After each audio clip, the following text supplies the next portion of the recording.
Hello guys! Hello Leo! Welcome dito sa aking channel, Kapalaran 888. Welcome Leo! Alamin natin kung anong messages. Ito ay in general. Leo. Sorry. Okay, so Leo, great adventure. Take a risk, venture forward. Wow. So, yung first card mo, Leo, sinasabi ng baraha, mag-take ka daw ng risk and move forward. Diba? Great adventure. So, kung may plano ka, Leo, na mag-travel, lumipat ng bahay, lumipat ng company, ng career, ano ba yung mga plano mo? Paki-comment nga sa comment section. Nakikita ko yung movement, yung flow. So, sinasabi ng baraha na take a risk. Okay? Kahit hindi ka sigurado, try mo pa rin. Walang imposible.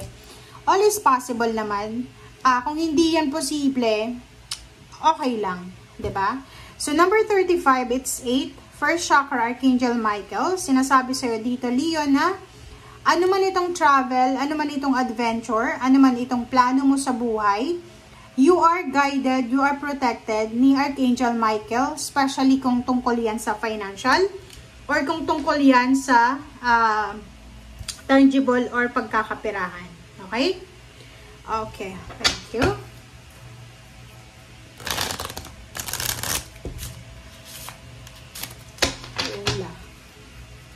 Oops, sorry. Okay, Leo.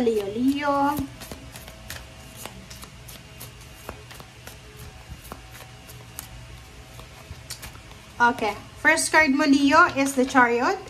So, the Chariot card, sinasabi ng baraha sa'yo dito na iwasan natin yung disappointments by, like for example, sa masyadong pag-i-expect ng outcome. Okay? So, dito sinasabi ng baraha, Leo, na if ever man na marami kang rejections na pinagdaanan sa nakaraan, sinasabi ng baraha, huwag kang mag-alala kasi on the way ka na doon sa recovery, sa transformative na action. Movement forward para na sa'yo ito. Okay? Pasensya na.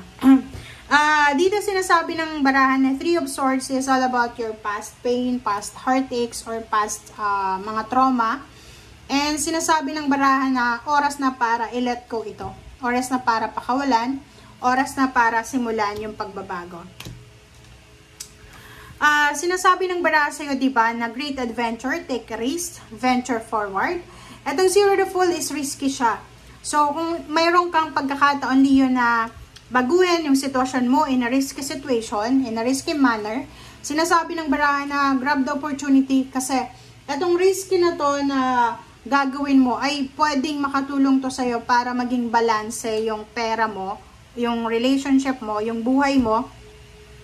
Kung ano man tong risky new beginnings na ito, ay yan ay magdadala sa'yo ng sobra-sobrang freedom. Okay? Thank you. Okay, so dito naman, sinasabi ng Four of Wands and Ten of Cups na meron ditong Leo na nagpaplano kayong magpatayo ng bahay, nagpaplano kayong parang magpakasal or mag-celebrate ng mga wedding anniversary, renovate ng bahay. Meron ditong okasyon. Merong okasyon ka na isa-celebrate, Leo, na yung okasyon na yon ay kumbaga matagal mo siyang plinano, matagal mo siyang trinabaho, pero dahil sa hirap ng buhay, hindi mo siya magawa-gawa.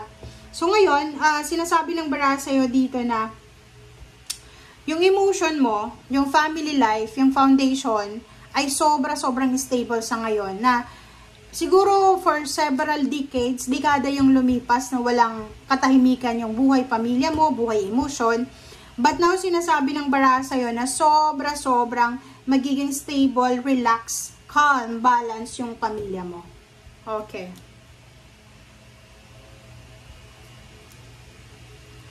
Okay, next is Seven of Swords and Two of Swords is Nine of Swords.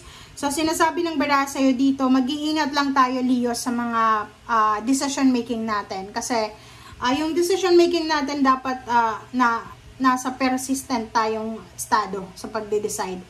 Huwag daw yung masyadong, yung nag-decide ka ngayon, tas bukas ayaw mo na. Yung pabalik-balik tayo ng decision making. Yun daw yung pwedeng maging hadlang para maging masaya ka. Para maging maayos yung takbo ng buhay mo talaga sa lahat ng area sa buhay mo.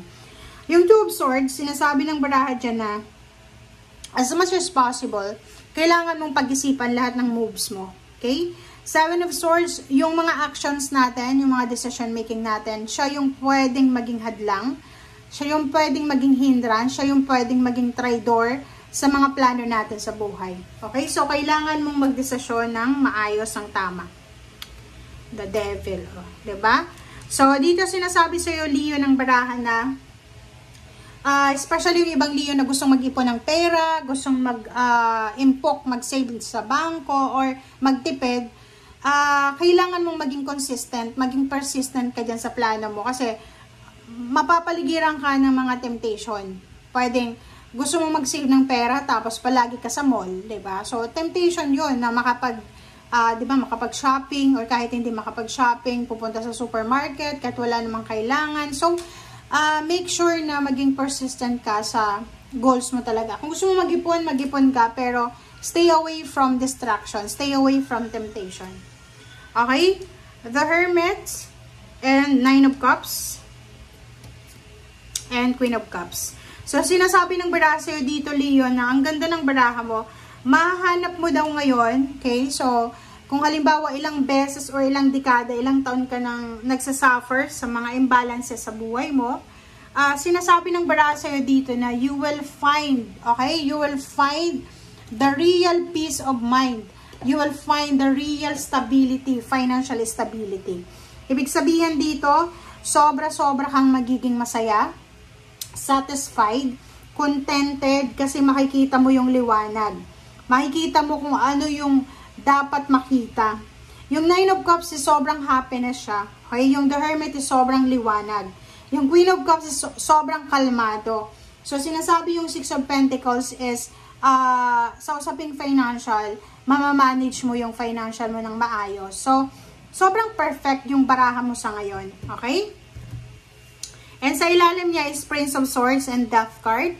Sinasabi ng baraha na kung dati ay sobrang hirap ang pinagdadaanan mo sa pera, ngayon sinasabi na tapos na ito. Okay? Nasa culminating ka na. So, sinasabi ng baraha, maraming magsisimula, maraming matatapos. So, maraming exciting na balita, exciting na development or achievements ka na matatanggap. And yung mga financial problems, emotional problems, kung ano man yan na pinagdaanan mo, ay aalis ka na dyan. Okay? Mag-venture ka na forward movement sa positive. Thank you guys. Bye!